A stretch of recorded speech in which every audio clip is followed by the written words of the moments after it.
Thinking Aloud. Conversations on the leading edge of knowledge and discovery with psychologist Jeffrey Mishlove.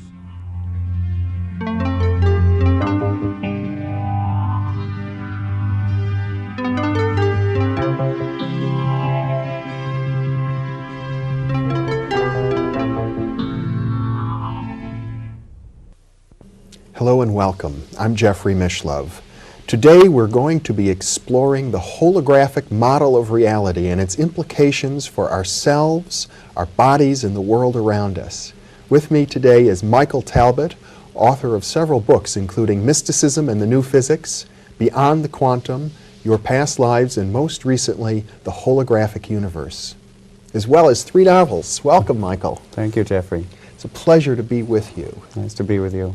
You know, one of the things that you point out in the holographic universe is that this is a model that's been around now for a few decades, but it's really beginning to show its power in explaining many, many areas of personal experience and science at the same time. Can we talk a little bit about how the model developed? Sure. It was developed by two men, University of London physicist named David Bohm, who was a former protege of Einstein, and a Stanford University neurophysiologist named Carl Pribram. And they worked independently. Pribram was studying memory and found that there's evidence that the brain operates holographically. And Bohm was studying subatomic physics and found that on the subatomic level, the fabric of reality seems to possess properties that are reminiscent of a hologram. So if you put those two ideas together, that our brain seems to be holographic and the universe is holographic, it suggests that maybe it's compelling evidence that the universe may be a kind of hologram, not that it's literally a hologram, but that it's a good metaphor or way of understanding the universe. Now, when you say it's holographic, what do we mean, really?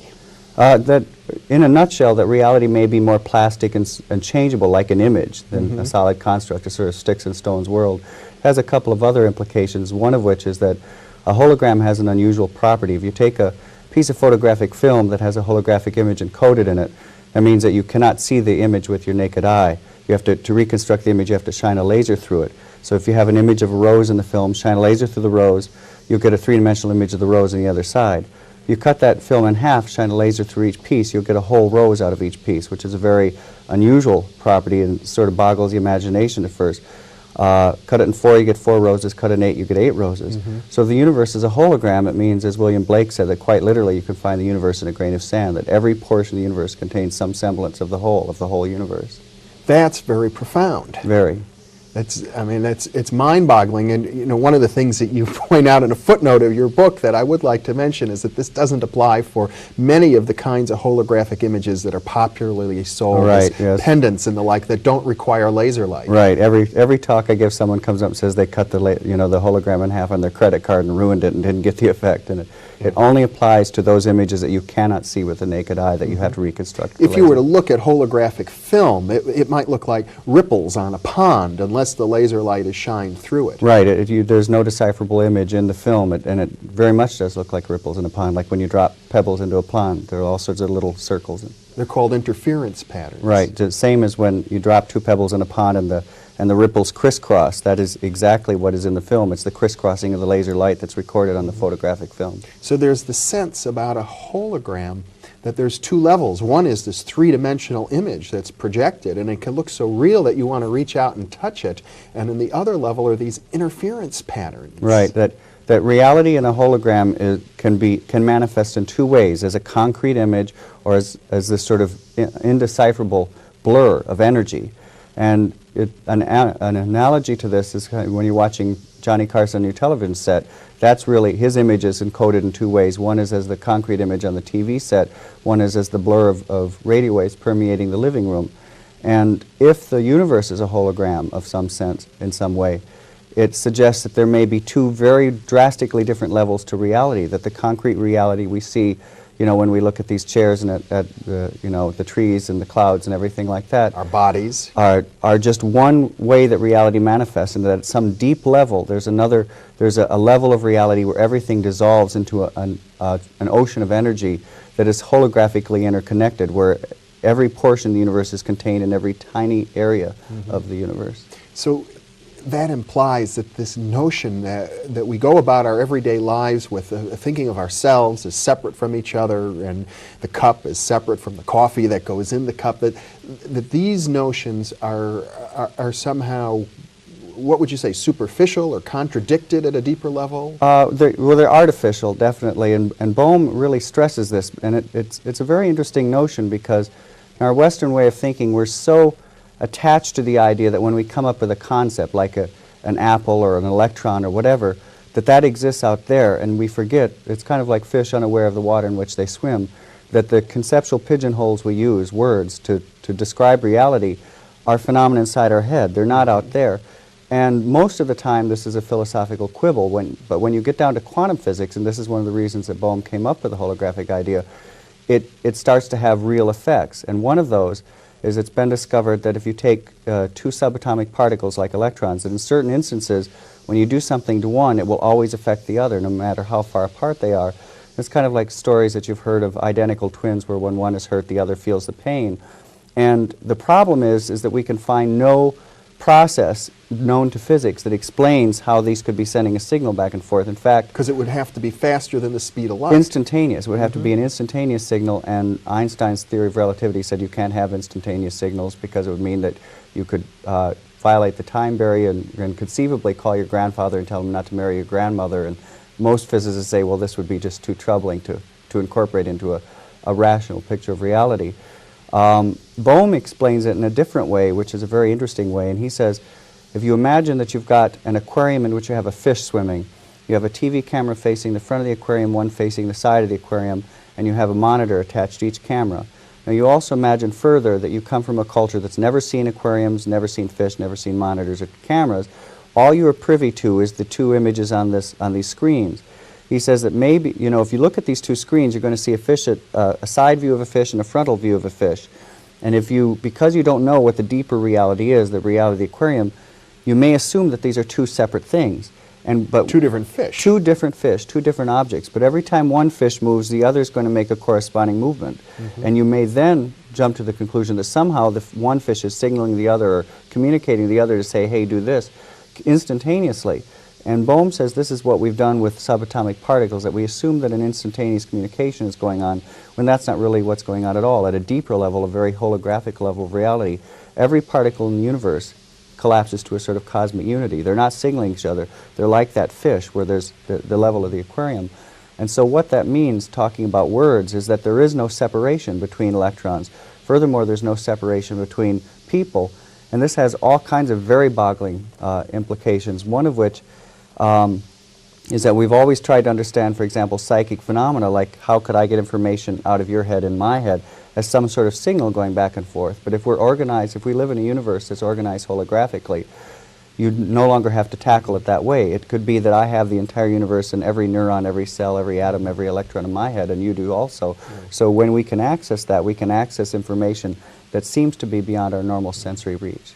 Well, you know, I'm very interested in psychic phenomena, and I know you've had many personal experiences, and I want to touch on it, but this is not a model that was developed in order to explain psychic phenomena. And I think to neuropsychologists like Carl Pribram, the fact that it happens to provide an explanation for psychic phenomena is almost a bit of an embarrassment, that he developed the holographic model because he was trying to come to terms with memory. Right. So let's talk about that. Sure. Pribram was working under a very famous neurophysiologist named Carl Lashley, and it was at a time when it was believed that memory was stored in a specific spot in the brain, and there was something called the proverbial grandmother cell, that there was literally a cell in your brain that contained the memory of your grandmother, of what you knew about your grandmother.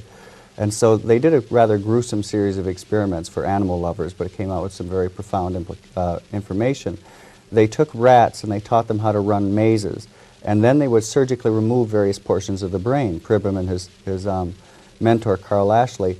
The reasoning being that if they could remove a portion of the brain and the rat could no longer run the maze, they'd found the area of the brain where the rat's memory of the maze running ability was encoded. Now, every time they removed a different portion of the brain, they discovered that they could never remove the memory of how to run the maze. They could impair the rat's ability so it might limp through the maze, but they couldn't remove it. And really, you know, surgeons had known this for a while, doctors had known this for a while, because when people have head injuries, they don't forget half of the alphabet or half of their family or half of a novel they've read. They have global memory impairment where their entire memory may be hazy.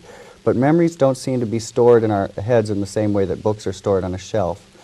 And it wasn't until the 60s when Pribram encountered the holographic model that says that the whole is contained in every part that he said, aha, this may be what's going on in the brain. Specifically, because a hologram is made out of interference patterns, the hologram that you see, that we talked about earlier is made out of the interference pattern of laser light, but it can be made out of the interference patterns of any kind of energy, electromagnetic energy, electricity, X-rays even. And so Pribram said, since our synapses are constantly giving off electrical impulses, these are like proverbial pebbles dropping into the sort of electromagnetic pool of our brain. They're sending out ripples that are constantly crisscrossing. And he believes that's what the brain hologram, that's how we think and how we remember is through that hologram inside the head. It would apply in another sense too, because if you take a hologram image and cut it in half or in quarters or in tenths, each time you reduce it in size, the image becomes fuzzier and fuzzier, even though the whole image is there, just the way memory would seem to be. And it becomes fuzzier when you have portions of the brain removed. Yeah. Correct. And Pribram then also noticed that the same principle applied for visual information processing. Well, yes, it's very interesting. He did not make the discovery, but he came upon the research done by other investigators. And that is another very interesting thing. As you know, Mother Nature uses all kinds of mathematical languages. When we go to understand physical phenomena, we generally find that there's some sort of mathematical underpinning to whatever the phenomena is. There are uncountable mathematical languages. It turns out that the mathematical language involved in the making of a hologram is a system of mathematics developed by a French man named Fourier. They're called Fourier transforms. Well, it also turns out that our brain uses Fourier transforms to translate visual information. And this is a very unusual state of affairs. It's kind of like discovering Eskimos speaking Spanish. It's not proof that the brain is a hologram, but it's suggestive that the brain is a hologram. And it turns out, in fact, all of our senses appear to rely on sort of Fourier transforms, that they all seem to use the same mathematics. So again, here's evidence that the brain uses the same mathematics to decipher the sensory world as are involved in the making of a hologram, which is, as I say, not proof, but compelling evidence that something is going on there. Well, what this seems to suggest is a new way of looking at consciousness itself. Very much so, yeah. It's an interesting thing. I have to say that I differ a little with Pribram, because Pribram thinks that the brain, as I said, that it's the electrical interference patterns in the brain. It is a brain hologram. I'm kind of a mystic because, at a young age I had an out-of-body experience where I left my body, and it became quite apparent to me while I was having this experience that I was thinking, but my brain was back in my body, which I could see in my bed. I knew it wasn't just a dream because I floated out over the ground outside my family's house, and I saw a book lying on the ground, and it was a book by the French short story writer Guy de Maupassant. And the next day, a neighbor said, by the way, Michael, I lost a library book by Guy de Maupassant. Have you seen it? And I thought, well, I floated over it last night. I didn't tell the neighbor that. But there was the book. And I was always I'm still very scientifically oriented. I want to understand the world in scientific terms. But it was really the first time that I sort of had to confront, the difference between my spiritual beliefs that we can survive, our bodily death, and this deeply held belief, scientific belief of mine that it's the brain that's doing the thinking. And I realized I had a kind of epiphany where I thought it isn't the brain that's doing the thinking. So I am not entirely certain that it's just the electromagnetic interference patterns that is the brain hologram, because those obviously would perish when the brain perishes. I think there might be some subtler level, some subtler energy that we haven't discovered with our technology that's involved in this also. Well, Bohm's model is relevant and interesting at this point because he's not dealing with the universe as a hologram made out of electromagnetic interference patterns. He's looking at quantum wave potentials, which are at a much deeper level. And I must say, I've heard Pribram discuss it much the same way. There are quantum wave potentials in the brain itself, which is a much more deeply embedded level of energy and matter than the electromagnetic level. Right. Bohm, it's a funny thing in science. The great physicist Hermann Bondi called it the lure of completeness, that we tend, when we find some sort of outermost perimeter to what we can measure, we assume there's nothing beyond it. And I refer to it It's kind of like you know, in ancient times when we only knew a certain portion of the world, people always seem to say beyond the edge of the map there be monsters, that there was nothing there. And the same thing is going on in physics, that we have, with our technology, reached down to a certain level in reality, and it's a common prejudice among many physicists that beyond that level, there's nothing exists. There be monsters. There's just a void. Yeah. And it's an interesting thing that we, as I say, we have to have this lure of completeness. We have to feel that our knowledge of the universe is all that exists in the universe. Bohm, I think, is very wisely is one of the few physicists who comes out and kind of says the emperor has no clothes, says what rational basis do it's just prejudice that we assume nothing exists beyond this level of reality. And he feels that there are all kinds of domains of reality beyond this level, this microscopic level, and he theorizes that there may be untold, uncountable, subtler energies in these levels. The quantum potential is one. It's a theorized field that has not been measured or discovered with science, but Bohm feels there's evidence to posit its existence. And it's now rather well accepted, I understand, among quantum physicists. I wouldn't say that. No, it's pretty controversial, and the reason it's controversial is because the standard explanation of quantum physics has decided that this lure of completeness, that there's nothing beyond. Yeah, you know, the Danish physicist Niels Bohr, who's one of the founders of quantum physics, basically said you get down to a certain level of reality and things become blurry and you can't know anymore. And Bohm takes a very different route, which at this point is very sort of looked down upon by a lot of physicists, because most have been schooled in the way of Bohr's thinking. Yes. And Bohm, the quantum potential is not looked upon kindly by most physicists, I would say. Well, I don't think we want to get into too technical a discussion of quantum physics at the moment, but I do think it's important to bring up the uncertainty principle, because in a way it's where physics comes full circle. And as I understand it, physics are saying, well, there may be all kinds of stuff, but we'll never know it because we interact with it. Anytime we attempt to look at particles beyond a certain level, the very act of observation changes things, and that brings us to a point where we realize that the distinction between subject and object breaks down. Right. But physicists get very funny about it. They get kind of schizophrenic because they'll openly admit that subject and object breaks down there, but they say that somehow this has no effect in the real world. This does not translate from the microscopic level to our level, although there is a sort of creeping evidence in the scientific world that it does translate into our level. One obvious example, I think, that it translates into our level is that helium cannot be frozen solid. You can freeze hydrogen solid, you can freeze carbon dioxide solid, but helium, for helium to become its atoms to align in a solid form would violate the uncertainty principle, and nature doesn't seem to allow that. So you can't, no matter how cold helium gets, it remains a liquid. That, to me, if you can have a beaker full of liquid helium, and that exists at our level of existence, and it's a sort of manifestation of the uncertainty principle, and it's where it's sort of slipped over into our world.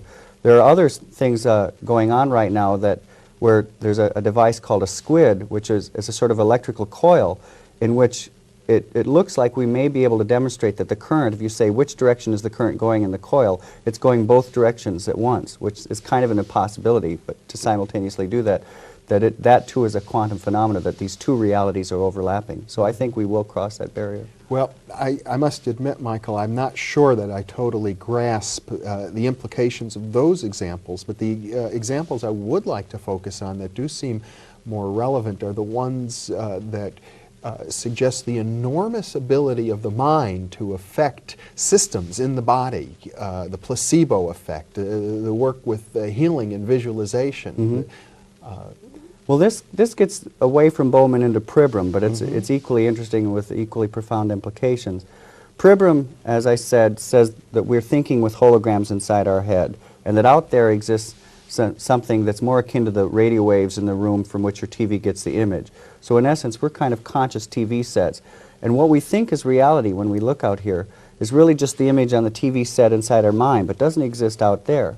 And Pribram says this is why there's all kinds of evidence that we seem to respond more to the models of reality in our head than out there.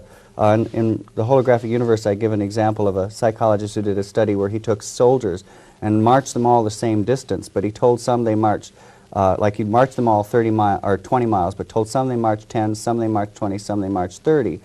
But they all marched the same distance. At the end, he took physiological readings and discovered that physiologically they responded not to the actual mileage that they had marched, but to what they had been told, the model of reality that they assumed they had, the reality in their heads. And in medicine, people have used this application of the holographic idea that we respond to the model of reality to say this may be why we respond more to the placebos, to fake drugs. There's a very famous example of a fellow who had lymphatic cancer, tumors the size of oranges all throughout his body. His doctor basically thought he had about 3 days left to live. The fellow heard about a new drug called Crebiozin and said, "You've got to give this to me." And the doctor said, "Well, frankly, I don't think you have long to live, and this drug takes several weeks to take effect." The man implored him, and the doctor gave in sort of as an act of pity.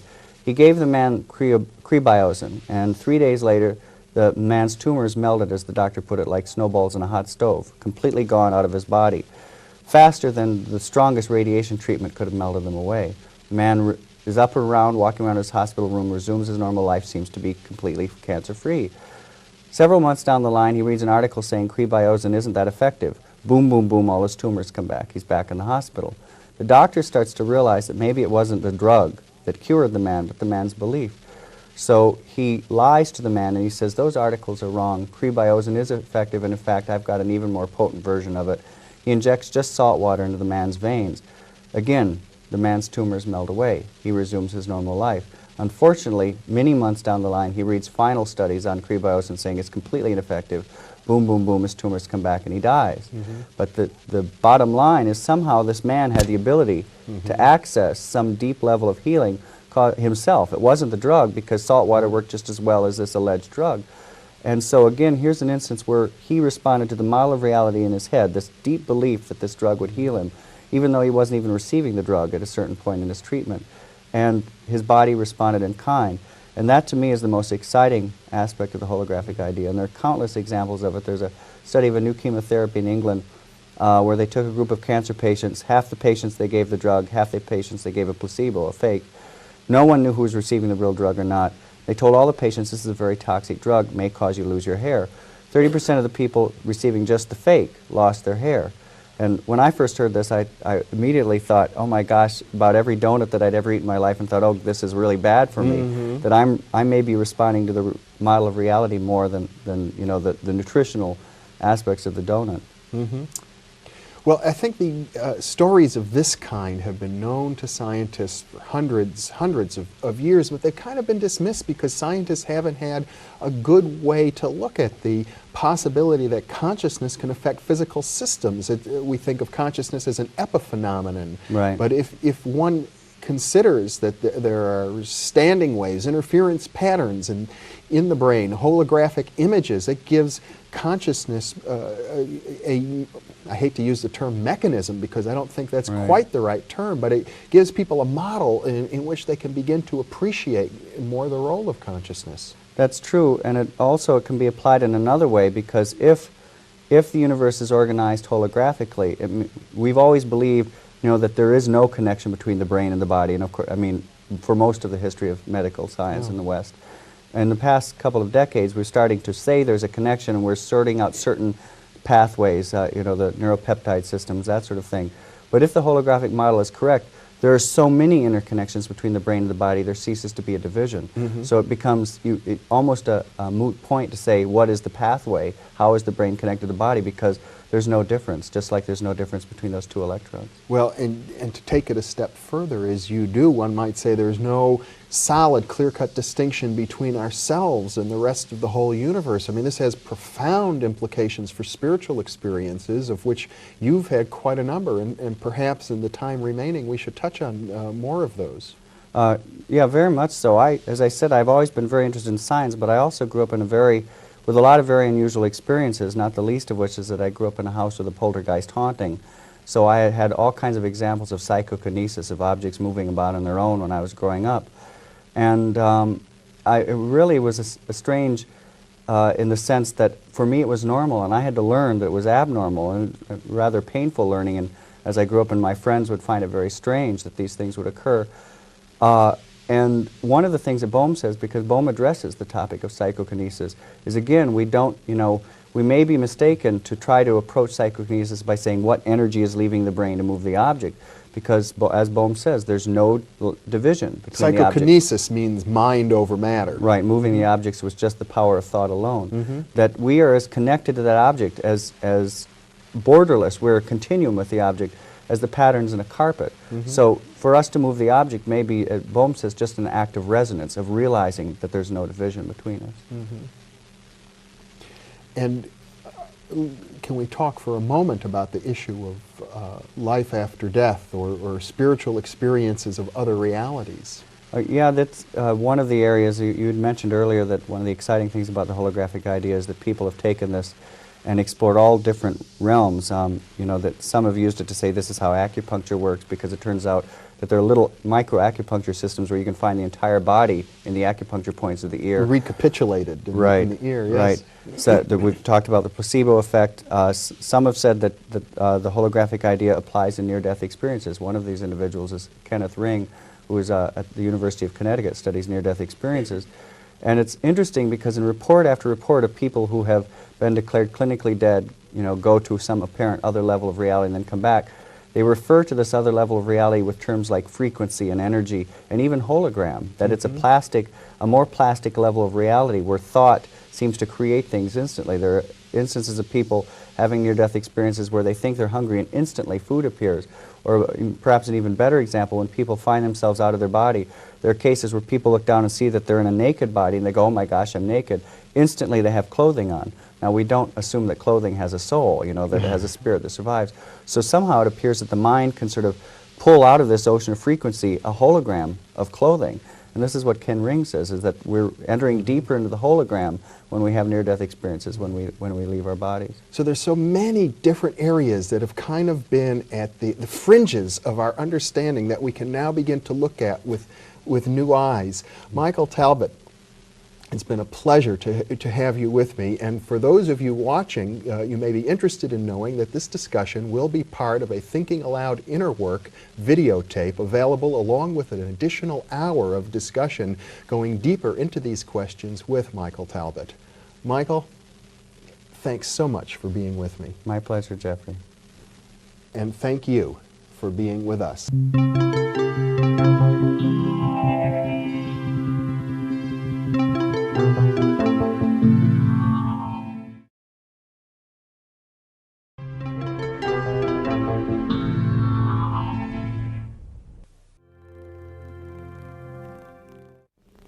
This is Jeffrey Mishlove back again with Michael Talbot. Michael, now might be a good opportunity to talk in greater depth about some of your own personal experiences. I think maybe building on what you had discussed earlier regarding your childhood experiences with poltergeists. And let's discuss for you personally how the holographic model has helped you to understand these things. Okay, well, it's interesting.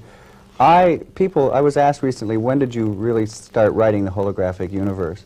And I started writing it years before I heard of the holographic model, because the model of reality that's in the book, that is implied by the holographic idea, is the model of reality that I had arrived at because of my experiences. I'd had a lot of first-hand encounters with the plasticity of reality. A recent one is a good example of just how extraordinary some of these plastic events have been. I have a little jade Buddha on my desk that my mother gave me, and it is set in gold, and she came to visit, and I think it's significant that this was a time in my life I was going through a rather rough period and basically in need of having some reassurance that miracles were possible in the universe.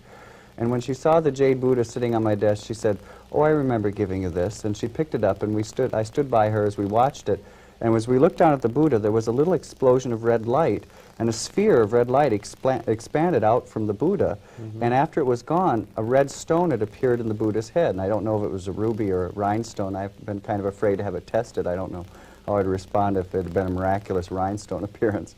But my mother, who's always been kind of like Gladys Kravitz on Bewitched when it comes to these things, kind of giggled nervously and said, "Gee, I don't remember that stone being in the Buddha's head before." And I said, "But Mom, didn't you just notice something really amazing?" And she said, "Well, it looked like there was an explosion of red light, and a sphere of red light expanded away from the Buddha." And I said, well, yeah, that's what I saw. And she said, well, that can't be, that can't be. And my sister was visiting and had actually worn the Buddha on a pendant.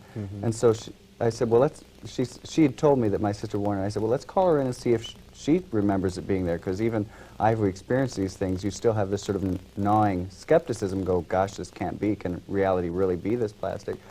And so I said to my mother, now don't tell her that the stone materialized. Let's, in front of our eyes. Right, right. Let's see if she just notices it on her own. Yeah.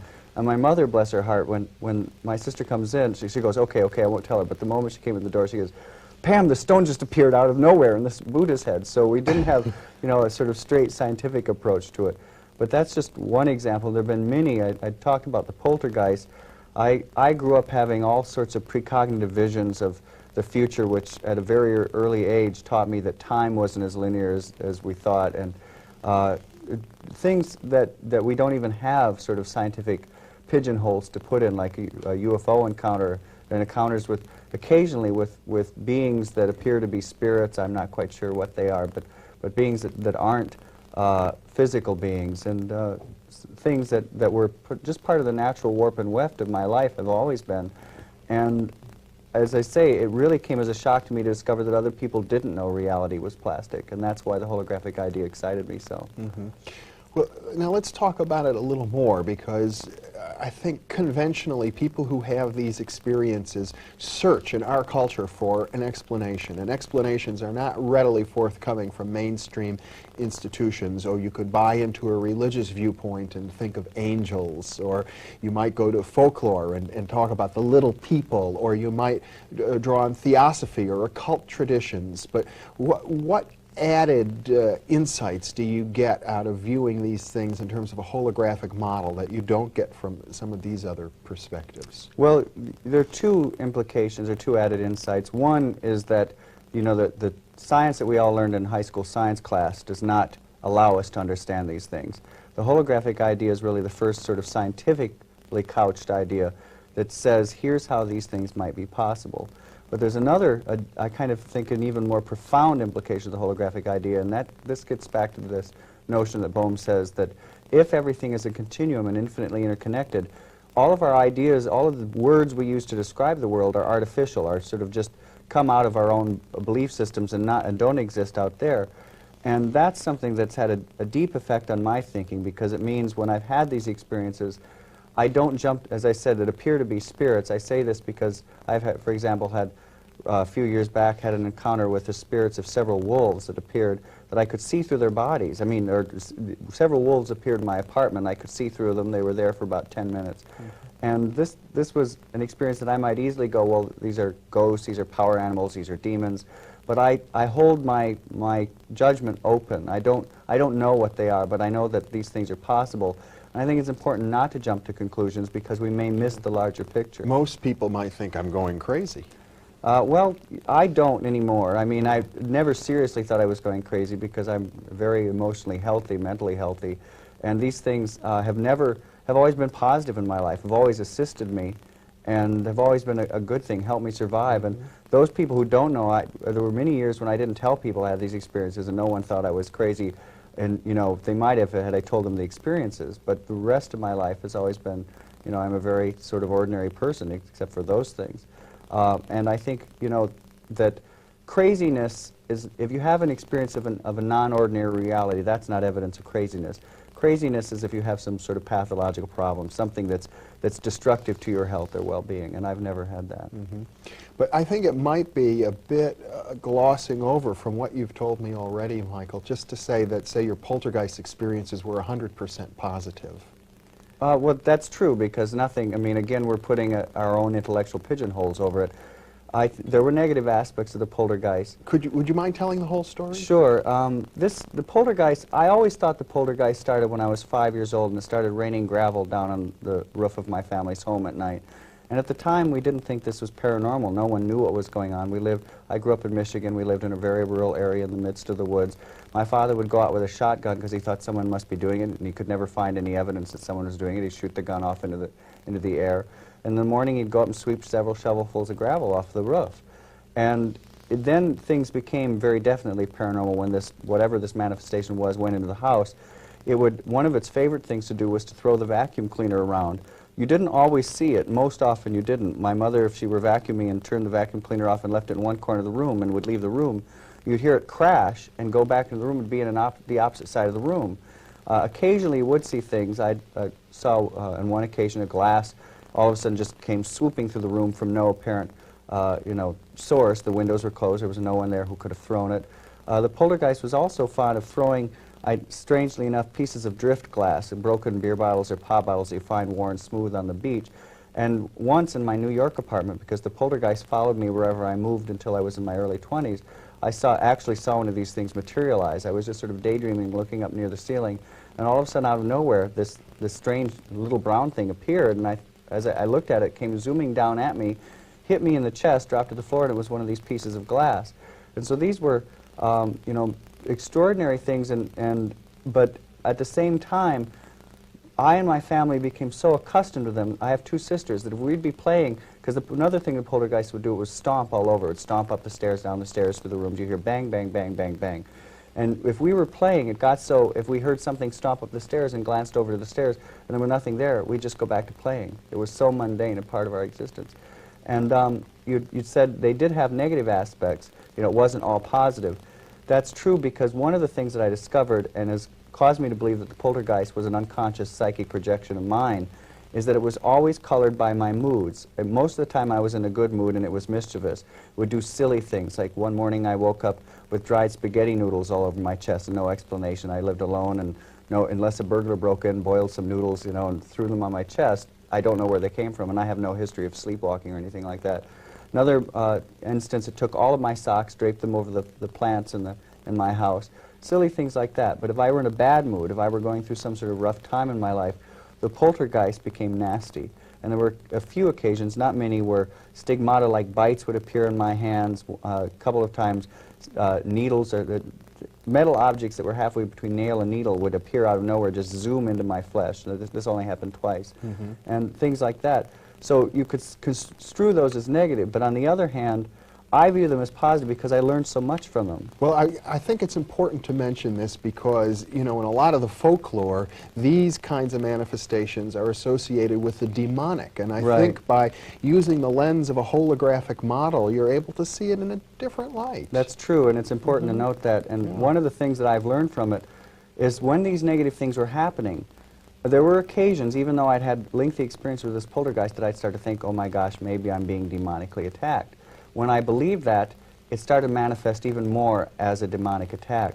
But when I would sort of come to my senses and go, no, I know that this is, I can see the emotional reason that this is manifesting in this way, and go, okay, I'm going to stop this, I'm going to, have a positive frame of mind, all the negative stuff would stop. I always had control, but if I relinquished that control and allowed my beliefs to go into some interpretation, go, it's a demon, it's a this, it's a that, then it would get me. And there was another instance when I lived in my New York apartment, where I was playing piano at night. I had the lights off. I was playing in the dark, and I live on the ground floor, and the piano is situated so that the back of the piano is toward a window. And as I was sitting there playing away, all of a sudden there was an intense burst of light in my face. It was like a flashbulb went off right in my face. And my first just sort of visceral reaction to it was, oh my gosh, a truck is driving, has come off the road and is driving through my window. So I literally threw myself over the piano, thinking that I'm about to be killed by this truck or whatever. And after I sort of regained my, my senses and stood up, I looked back at the window. There was no sign of what had caused this light. And I thought, well, that is strange. And I turned back around, and as I looked in the room, there was what looked like a luminous soap bubble about 3 feet in diameter hovering in the air.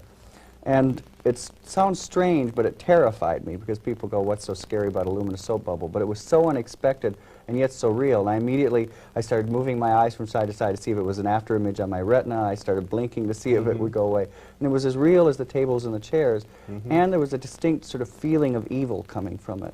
And I started to run out of the room, and then I caught myself, and I thought, because I'm basically just an extremely curious person by nature, and I thought, if I run out of the room, I'm always going to wonder what this thing was and what would have happened had I stayed. So I really summoned my courage, and I stopped, and I addressed it. I said, I want you to know you just scared the daylights out of me, but I want to know why you're here and what you are. And when I said this bubble, which is hovering in the air, backed up. And somehow I knew that the fact that it had backed up, that it had wanted to scare me, and it had backed up. Now this bubble appearing had been presaged by a number of very negative poltergeist phenomena, a couple of the bites that occurred at that time in this. I didn't know what was going on. The bubble after was only there for maybe a minute or two, but it seemed like an eternity at the time. Then the bubble left the room, hit a door and sort of burst and sparkles and was gone. But distinctly negative. I mean, I knew it was a negative presence. A couple of days later, a friend called me, and I had not told her about the experience or anything. And she said, Michael, I have a letter that I think you should read. And it turned out I had just moved to New York from Michigan. I'd attended Michigan State University. And there was a group of people there that were really only acquaintances of mine. They weren't that important in my life, but they were into black magic. And somehow they had fancied, which was totally their fantasy, not mine, that I was some sort of magician and that I was attacking them. And so they were doing group meditations and casting spells to get me. Counter magic. Right. And I had not even thought of these people. Right. But what that taught me is that I realized that, because I still think I was in part feeding this phenomena with my own psychic energy, is that I was not shielding myself. Because what happened when I learned this, while it was going on, I was so interested, I allowed it to happen because I wanted to see where it was going. I wondered what the bubble was. I didn't say, okay, get out of my reality. But as soon as I found out what they were doing, I said, okay, all of this stops now. And just through an act of will, said, this will not go this direction. And as soon as I put forth that act of will, all of these things, the negativity ceased, and the poltergeist resumed its harmless aspects. And what that taught me is that, you know, I'm sometimes asked, do you think people can cast spells or can exert an outward influence to you? And I think that our will is always, it's what our will determines. But you also have to be conscious. You have to sort of shield yourself. And I have learned that I have to have developed a strong belief that I'm protected, so that my unconscious doesn't believe that I'm not protected and allow these things to occur. And when you do that, you are protected. So your sense is that these various events are taking place at another level of reality that's related to the holographic model. I do. I think that they're not just hallucinations, and I say that because I've had equally extraordinary experiences where there have been other people present and seen the same things. But what's interesting is, again, you know, as the holographic model says, there's no division between the brain, our thoughts and the world out there, is that they always have some sort of psychological correlation with what's going on in my life. I can look at them and I can go, the reason this is negative is because these people were casting spells. And there have been event after event after event, or the reason the poltergeist is negative is because I'm going through a bad period emotionally. And so I've discovered that they are psychological exteriorizations that become real. And I say that because, as I say, I don't believe they're hallucinations because other people have witnessed them with me. And the only explanation in my mind is that our thoughts do project into reality on occasion, do bleed through from the subjective to the objective. Now, I want to explore with you more carefully the nature of the poltergeist entities themselves and these other realities. And I think a good way to approach that would be to step back for a minute and talk a little bit about what is life, what constitutes a living being. Well, again, we're getting into this area of conceptual pigeonholes putting over, you know, on the universe. Right. And it's interesting. In another book of mine, I address this issue at some length, Beyond the Quantum, because if you think about it, how can you define life? You know, every time anyone has tried to come up with a definition, well, life reproduces itself, it uses oxygen, whatever your definition is, you can always find something that doesn't seem to be alive that fulfills those criteria.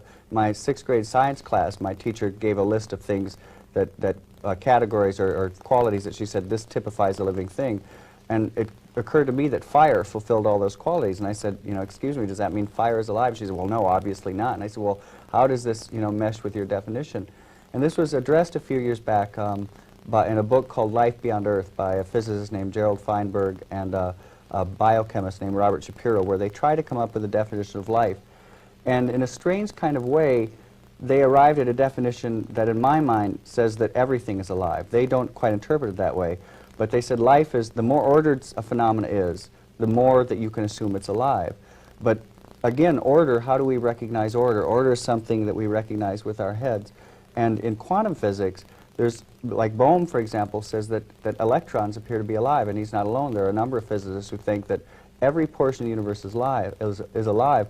And I think, I've come to believe that every small fragment of the universe possesses some life, that it is a manifestation of life, of some kind of consciousness, not a human consciousness, but some kind of consciousness, and you can't draw a distinct border between what is alive and what is not.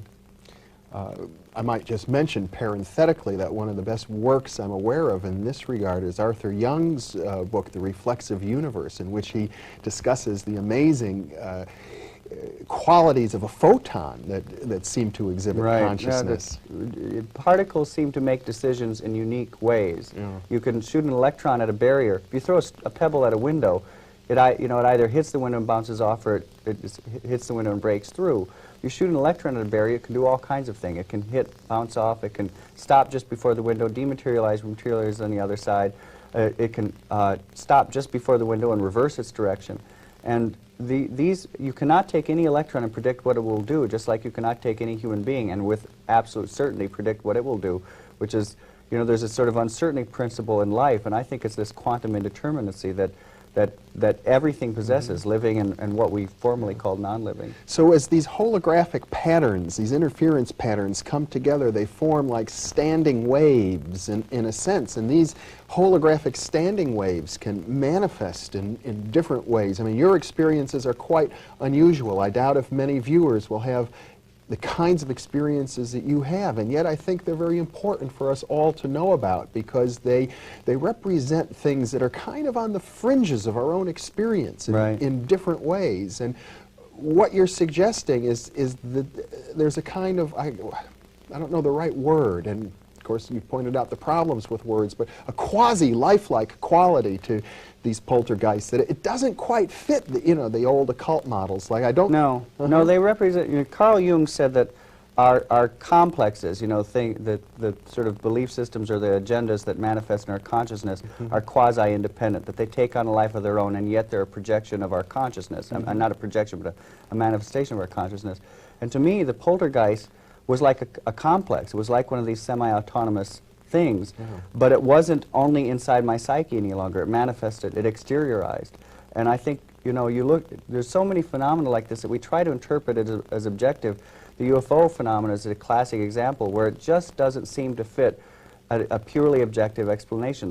There are thousands and thousands of UFO experiences every year. Many of them take a very absurd form, and it just doesn't seem possible that we could be visited by thousands and thousands of extraterrestrials behaving so absurdly all the time.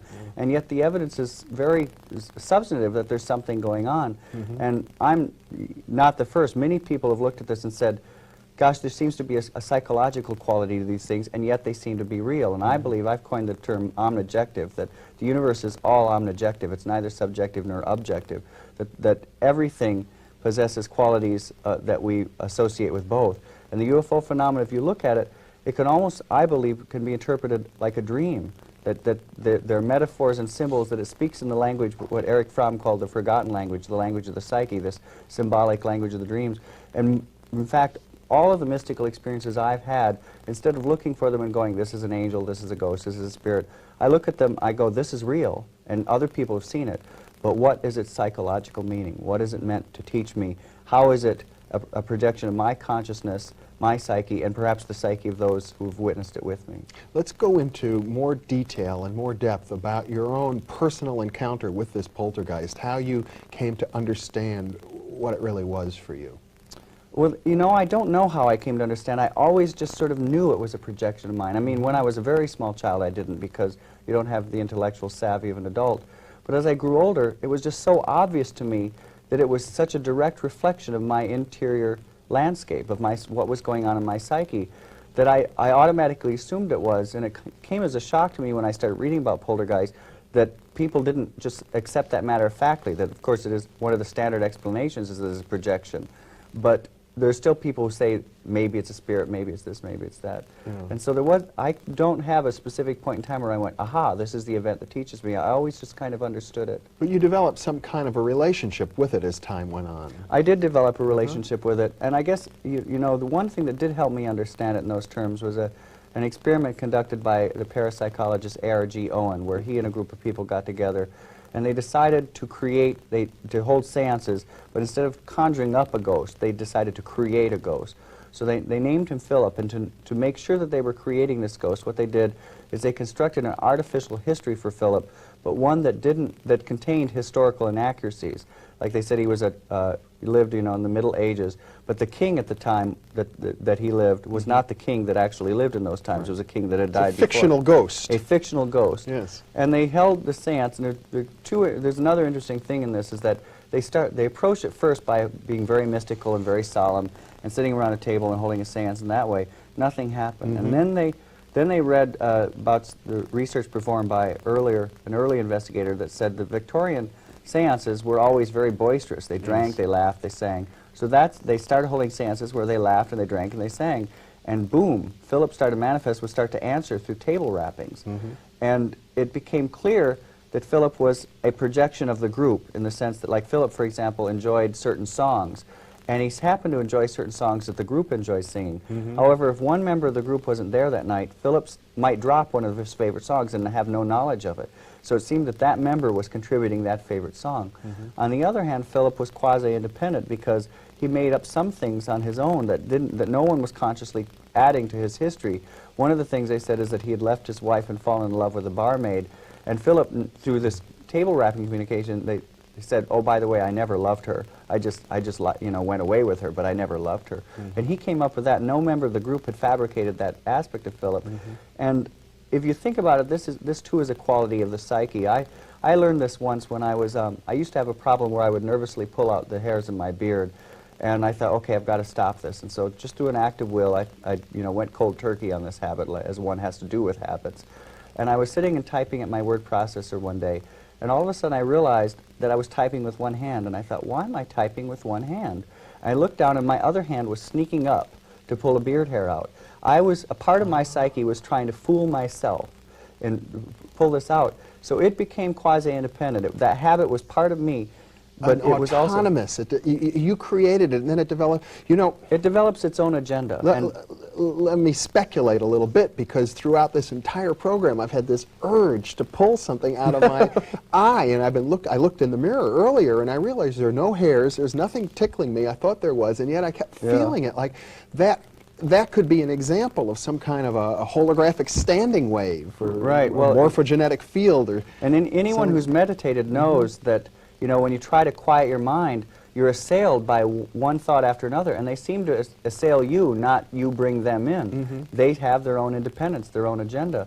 And when I look at my interior landscape, every emotion, every desire, every feeling I have, I recognize is a part of me, but has its own inner impetus. As self-organized, it becomes semi-autonomous and swarms in my head. And I really come to think of myself not as I, but as we. And that each of us is just a plethora of different consciousnesses, thousands, perhaps, uncountable consciousnesses. That our psyche is as rich with these entities, which are part of us. They're not separate from us, but they also have their own agenda. But our psyche is as rich with these things as the Amazon rainforest is rich with life forms. One of the interesting points that you made in an earlier discussion is that many of these phenomena, although they're quite real and they have an autonomous reality after we ourselves have created them, but they might not necessarily be meaningful. They might be striking in a sense, but lead nowhere. Right. Well, I think synchronicities fall in that category.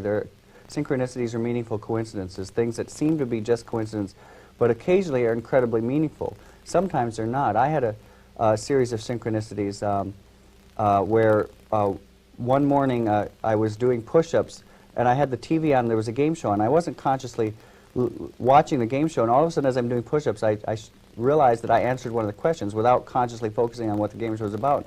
And I said, who was Buffalo Bill? And it was Jeopardy, and the game show, the question had been, William Cody, Buffalo Bill's other name. And I didn't think anything of it. And later that day, a friend called me up and he said, if anyone knows the answer to this question, maybe you do, but we're having an argument here, and my friend's an actor, and he said, were John Barrymore's dying words, aren't you the illegitimate son of Buffalo Bill, to a stagehand that he's collapsed. And I thought about it, I thought, well, there's Buffalo Bill again, but it didn't really sink in too much because it was just the second time it happened. Later that day when the mail came, I got a Smithsonian magazine, and I opened it up, and the article I opened it up to was Buffalo Bill is alive and he's coming back. And so there was boom, boom, boom, Buffalo Bill 3 times in a row. Now, occasionally I have synchronicities 3 times in a row or something like that, that I look at and I go, oh, this is what this is meant to teach me. But in this particular instance, I thought, this is a kind of little holographic dust storm that's gathered that doesn't have cosmic significance. And I really sort of frown on people that every event in their life they go, this is meaningful, I've got it, what is God telling me because the chair fell here or what. Sometimes they're meaningful, sometimes they have profound meaning, but sometimes they're just these little self-organized exteriorizations of the psyche that are spinning outside of yourself like a dust storm and don't necessarily have meaning. And I guess the ability to make that distinction, to be able to discern between them, comes from understanding or having a sensitivity to an appreciation for the holographic landscape around us. Well, to understand how they can manifest, definitely, and equally understanding how the language of the psyche, which we don't do. So we don't even pay much attention to our dreams, and yet we have this enormous, this enormous universe inside ourselves that's constantly giving us lessons and messages. And I interviewed this psychiatrist Montague Ullman for this book, and he said something which I knew, but he articulated in a way that really sort of drove the meaning home for me. And he said that that he has lots of patients. And he said it doesn't matter who the patient is in the waking state. He can have a man who's a total jerk, but in his dreams there's a wisdom that's way beyond him. That his dreams are constantly trying to teach him not to be a jerk or not to be selfish or not to be greedy or whatever. And I thought this is true. Our dreams have this wisdom, and yet most human beings don't pay enough attention to dreams to even remember them on a regular basis. They let them exist in this foggy interior world, and they don't access it. I think it's the Talmud that's written, it says an uninterpreted dream is like a letter left unopened. And I believe that. I think we have to do that as well. I'd like to push the boundaries even further now, Michael, and I know that you've had personally some UFO types of experiences very much related to the sorts of things that Whitley Strieber reports, and I wonder if you wouldn't mind narrating for us what happened to you and how you've come to view these experiences. Yeah, I don't mind at all, and they were actually started in something that doesn't seem to be a UFO experience. But when I was 3 years old, I have a memory in my head, and I don't know where it began or where it ended, but it's absolutely vivid to this day, of this woman. I call her a woman, but I don't know, it might just have been an androgynous being, a figure with long white hair wearing a long white robe, taking me out of my bed and walking me through a woods. And I was terrified because I was dark and I didn't know who this person was. The only way that I could deal with it was to sort of tell myself this has got to be my mother, even though my mother, this did not fit the physical description of my mother. We got to the shore of a lake, and this entity that said to me, "Are you afraid, Michael?" And I said, "Yes, I'm very afraid." And it said, "Then hold your hand palm upward toward the moon." I did that, and it said, "Now close your hand," very slowly. And as I did that, I felt a softness in my hand, a palpable softness, like when you hold your hand outside a car window and feel the wind. But there was no wind blowing through my hand. And this being said, "Do you feel that?" And I said, "Yes." And she said, "Then," or it said, or he said, "Then I want you to remember, Michael, whatever happens in your life, don't ever be afraid, because for you the darkness is soft." And it was a very comforting message.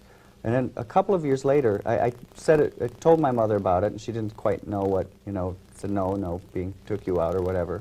And, again, when you're a child, you don't process these things intellectually. You just accept the world in a sort of magical way. How old would you say you were? I think it was about 3 when this occurred. And when I was 5, my father and a friend saw a UFO come down in the woods near where my family's house was.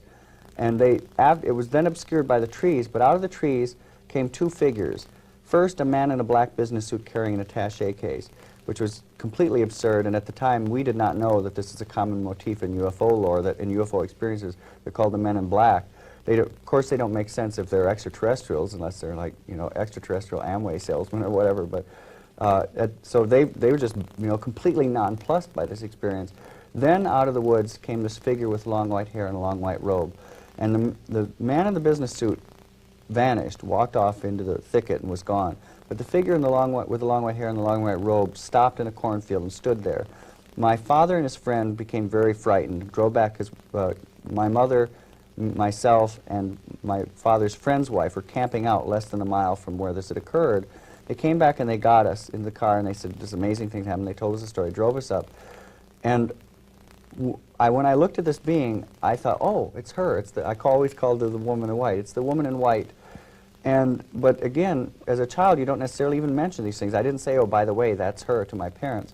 My father wanted to go see this being, talk to it and say, what are you, why are you here? My mother said, no, no, no, and finally we watched it for about 10 minutes and finally drove away, not knowing quite what to do since everyone was too afraid to approach it. The next day my father went back with a neighbor who taught astronomy at the local Grand Rapids Junior College, and they looked for the landing site of this thing that had come out, which looked like a green ball of light, came zooming out of the air. They couldn't find the landing site, but they did find the footprints of this being in this white robe, and they looked like little skis. They were pointed and very narrow, and they went back into the woods. They took photographs of the footprints with my father's hand next to him for size comparison. Unfortunately, the photographs have been misplaced, but there are lots of people who had seen them at the time.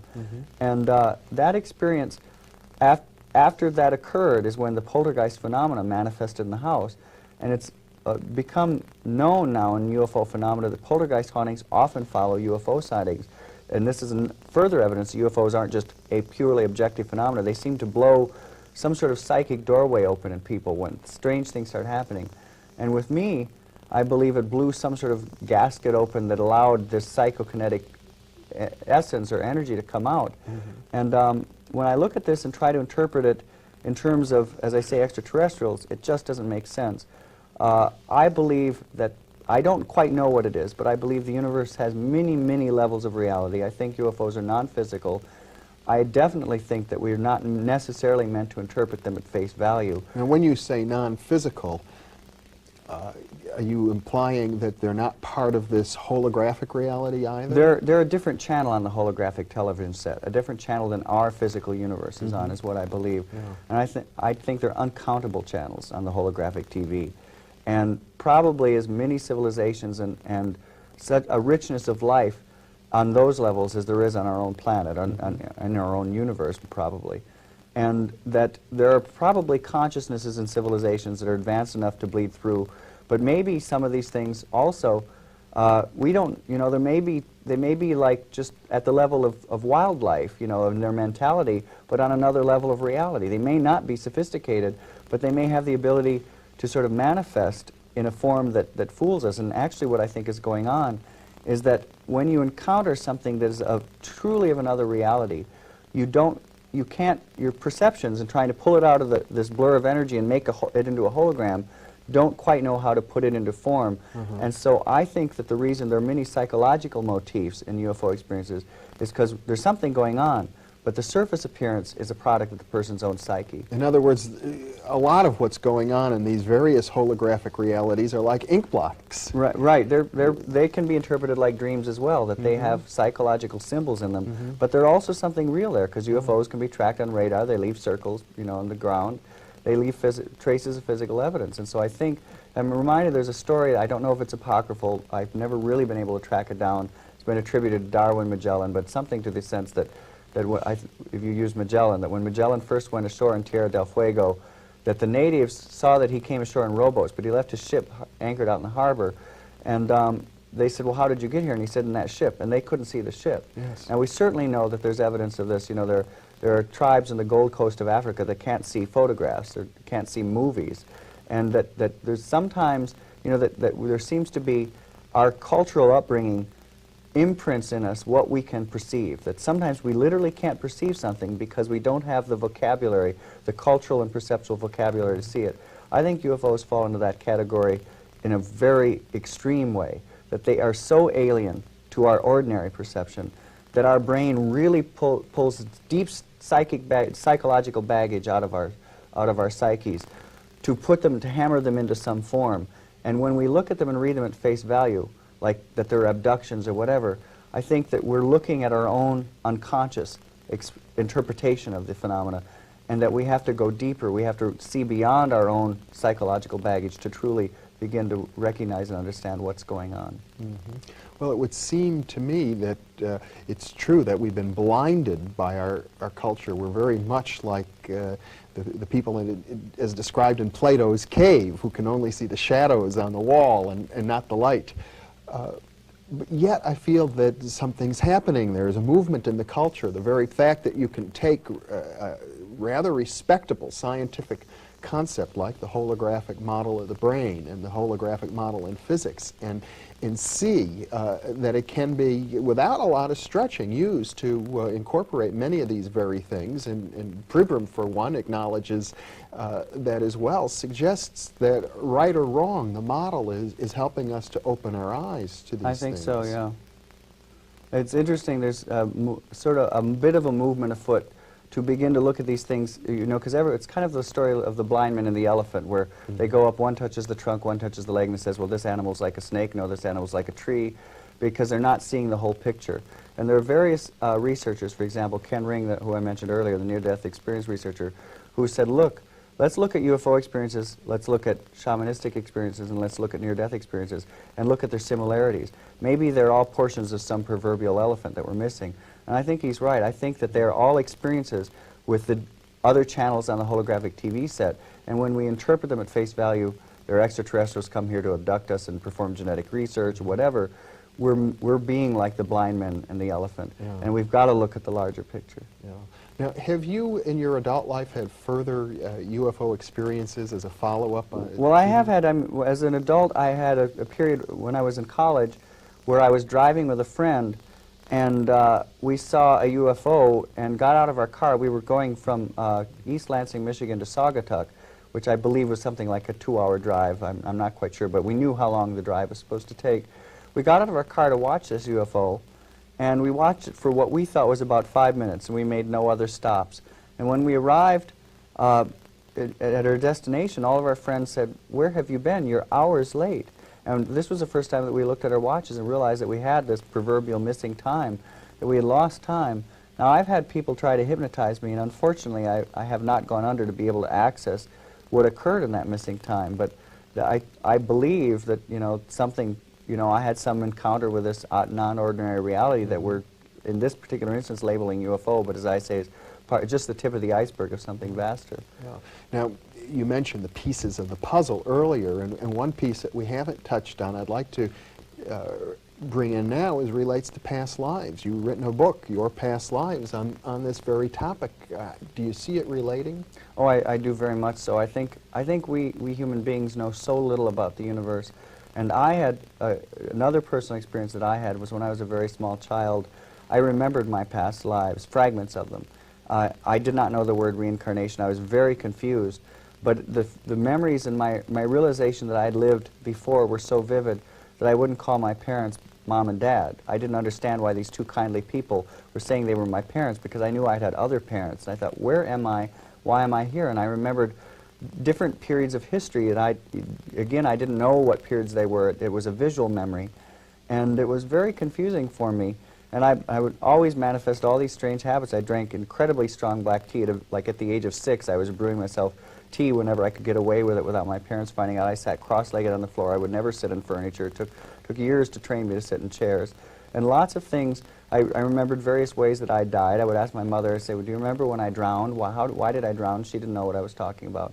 But as I grew older and learned about the concept of reincarnation, I realized that I had all these experiences. And I want to very quickly say I don't remember being any pharaoh, you know, anyone famous, anything like that. I think unfortunately, there's a lot of nonsense associated with reincarnation.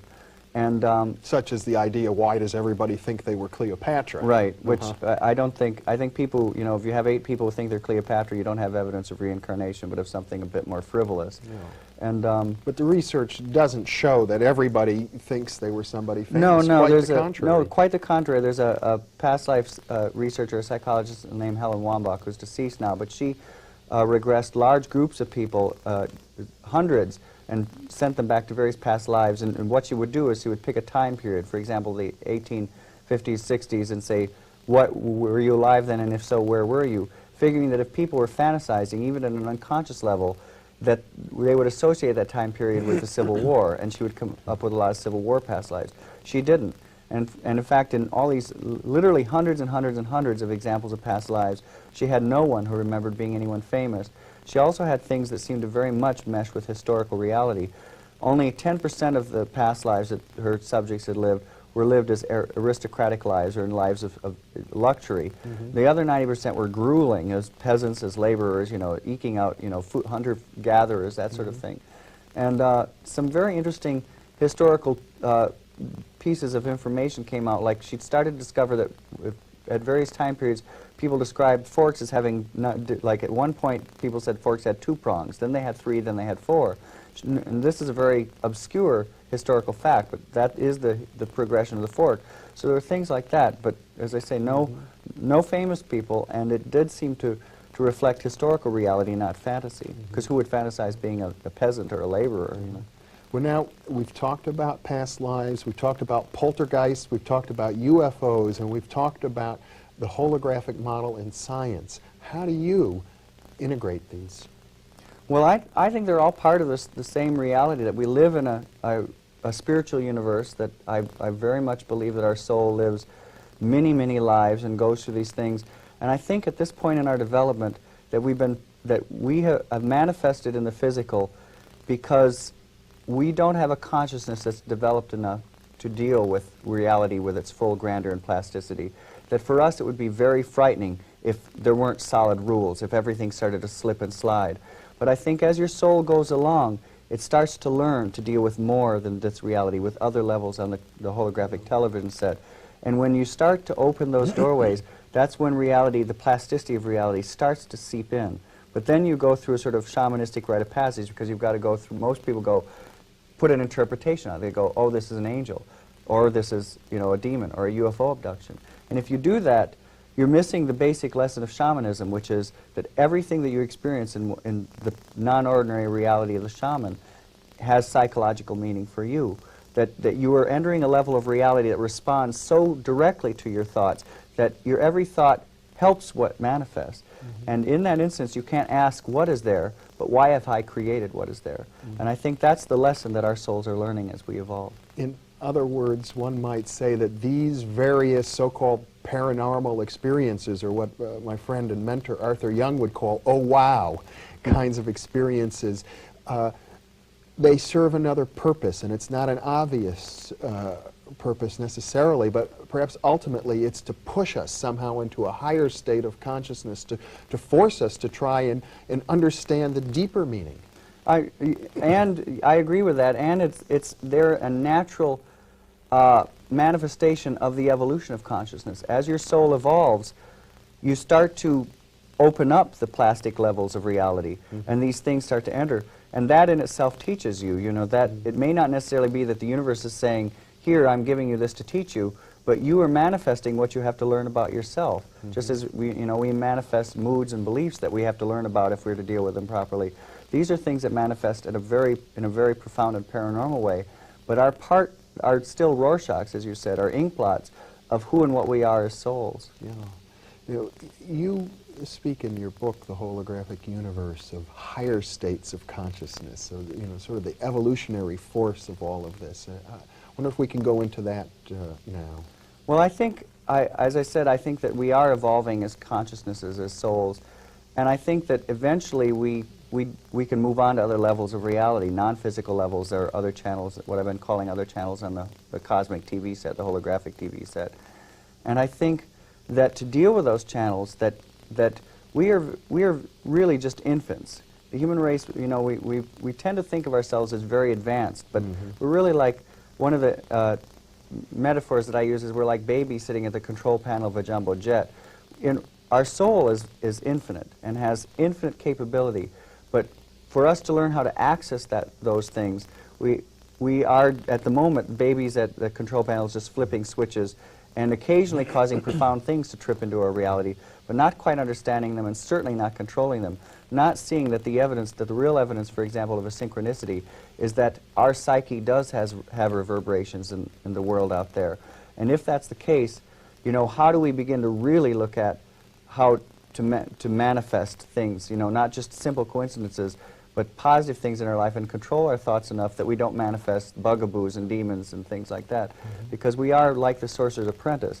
We have to learn to deal with this ability, and that's why it opens up slowly, because before you can deal with it, you don't want those gateways blown open. And it would seem, I think, that many of the great mystics and spiritual teachers have offered roadmaps or guidelines for entering into these higher states that allow them to integrate all of these phenomena without getting swept away or getting romantic about them, but to see them in a kind of a larger perspective. Yeah, I think you're right, and it's interesting to me that the one common thread that goes through all these roadmaps is that these other levels of reality are reached through the inner universe, through the head. You know, by going into that inner universe, that's where the vastness of the true universe exists. And in our culture, we think that what's inside our head is less real than what's out there. I believe that what's inside our head is more real than the consensus reality. We just haven't accessed the level that shows us how profound and magical that interior reality is. Most of us. Mystics have. Yeah.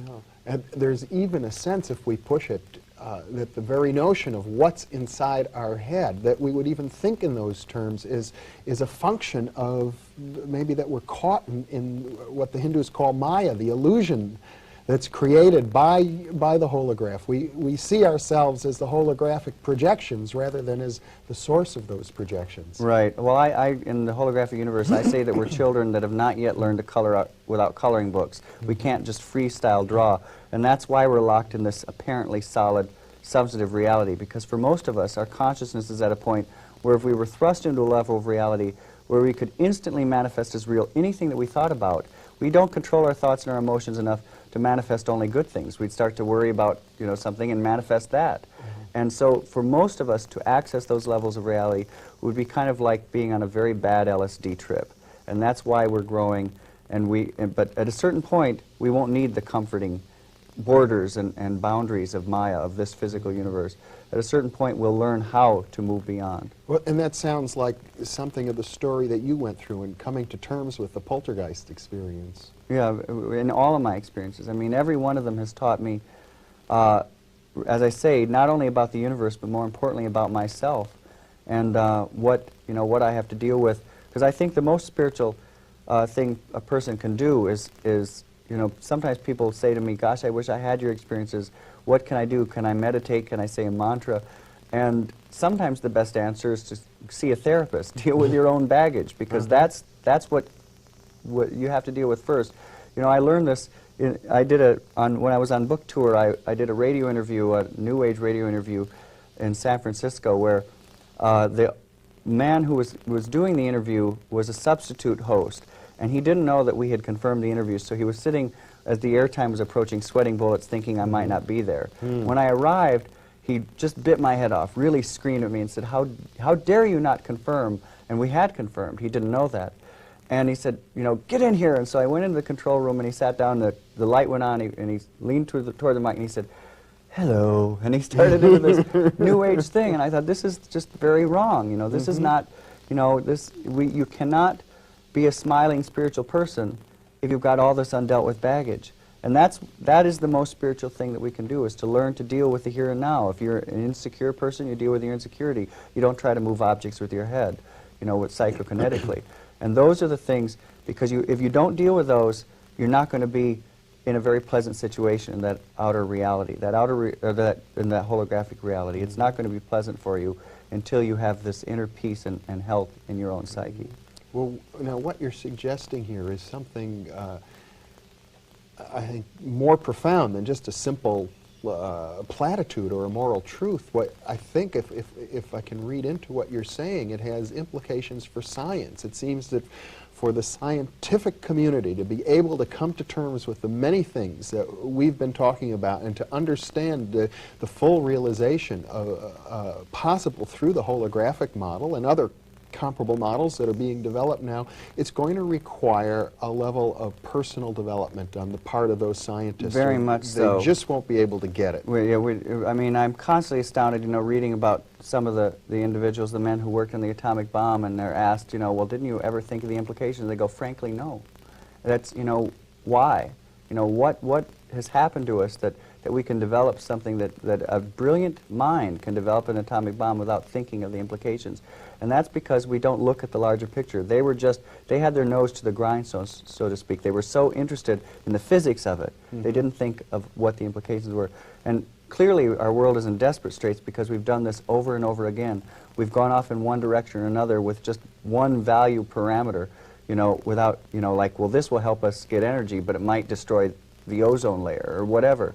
You know, we don't put these spiritual values or become conscious beings before we start wielding these things. And that's, you know, again, that's why we seem to be like infants sitting at the control panel of a jumbo jet. We've got to learn about what's inside to be able to control this control panel before we start flicking switches. Isn't just a moralism. It seems to be directly implied by the notion of a seamless universe, that we can't separate our personal growth, our moral growth, from our understanding of the world around us. We've reached that barrier. Well, Bohm says that we have to understand that the universe is an unbroken whole, and that when we fragment the universe, we are leading to our own destruction. You know, when you look at, for example, poverty without looking at education, and he applies it to sociological things like this, that you have to, and we've learned this in the ecosystem, you know, ecologically, you can't say we can do this and it won't affect that. Everything is infinitely interconnected on every level, on every dynamical level of reality. And we have to look at the larger picture, at the infinite interconnection, without focusing in on a fragment of this unbroken wholeness. Michael, I wonder, we've got about 5 minutes left, if you could kind of synthesize what we've been saying and also talk about what is the next frontier for you in this work. What I'd like to do next is I'm working on a book that is the practical application of this holographic idea, you know, in all of its various phases, like talking about the placebo effect, and I mentioned the study where 30% of the people taking placebo of a new chemotherapy lost their hair because they were told that they might be taking a toxic drug. We've got to understand that we have this, I call it the infinite self inside us, that has enormous capability, but our conscious mind feeds it all kinds of things unwittingly and gives it all kinds of mistaken directions. You know, for example, I live in New York City, and a lot of people say, well, don't you think the air is killing you? Well, if I look at that placebo study, you know that these people, just that sentence, you know, this drug may cause you to lose your hair, caused them to lose their hair when they weren't even taking the drug. That's the power of our infinite self. We can cause ourselves to lose our own hair. We can cause ourselves to respond in incredibly negative or incredibly positive ways just by the model of reality we hold inside our head. So one has to be very careful. Like when people ask me that about air pollution, I go, well, if I believed I were dying, I know that my body would respond in kind. And I want to write a book that really deals with all these things on all kinds of levels, saying, here are the practical applications, how ways that you don't have to deal with the very sort of heady space-time aspects of these things. Here's the way these things can impact in your everyday life, and that you've got to start looking at, you know, the wonder of these things, but bring them down to the earthly level, so to speak. I'm kind of puzzled by that, because you use the term the infinite self, and it almost seems to me there's a little catch in there. Like, if you believe you're going to die from air pollution, or now we have all these messages on cigarettes and on alcohol, you know, drink this and you'll get birth defects, right, or other problems, and we think we're doing a good thing, and it suggests that we might want to re-examine some of that. But if we think in terms of the infinite self, maybe it's okay to learn the hard way. Well, it's interesting, and it's a very, very delicate issue, because for example, I'm not saying throw out nutritional knowledge, but I now know that, like, when I try to eat a healthy diet, but if I eat a candy bar, I no longer tell myself, this is killing me. I bless everything that goes into my body, and I say, this will only make me better, even though I sort of, another part of me knows that I don't want to eat nothing but candy bars. Yeah. But I tell myself that everything that happens to me is affecting me in a positive way, not a negative way, because I know of the value of this, of doing this. And the analogy that I use, the anthropologist Gregory Bateson was in New Guinea, where they have these, they use for a currency, these huge stone coins. And so whenever a major financial transaction would take place, they'd have to move one of these amazingly heavy stone coins from one community to another. During one of these events, one of these stone coins sank to the bottom of the ocean. And the fellow who was shipping it to another fellow said, well, everyone knows where it is. It's there down at the bottom of the ocean. It belongs to you now. No one's going to get it. The guy thought about it. He thought, okay, it's my stone coin now. And when he made a financial transaction that necessitated moving the stone coin, instead of moving it, he said, well, now it belongs to you. Everyone knows it's down there at the bottom of the ocean. And I think that's what we've got to do with belief systems. They continue to use the same mode of currency, but without carrying the weight of the stone coins. We've got to use our nutritional knowledge without really affecting and impacting the infinite self. We've got to carry the stone coin around without the weight. Yeah, that's a very nice analogy. And Also, by way of closing, I want to just mention what you said a moment ago, that you always bless your food, because it seems that that represents an appreciation for the larger, one might say, holographic dimension or spiritual dimension of who we are and what our food is. Well, mystics say that everything is an expression of God, and nothing that is an expression of God can hurt you. And I think that's the ultimate message, that we have to look at everything as so interconnected that we can only look at the positive aspects, even though a part of us may sort of implicitly recognize the negative aspects, but we can't put a charge on them, because that activates our own belief systems, the placebo effect, a whole range of things that start to create the hologram in that way. Michael Talbot, that's a wonderful note to close on. Thank you so much for being with me. Thank you.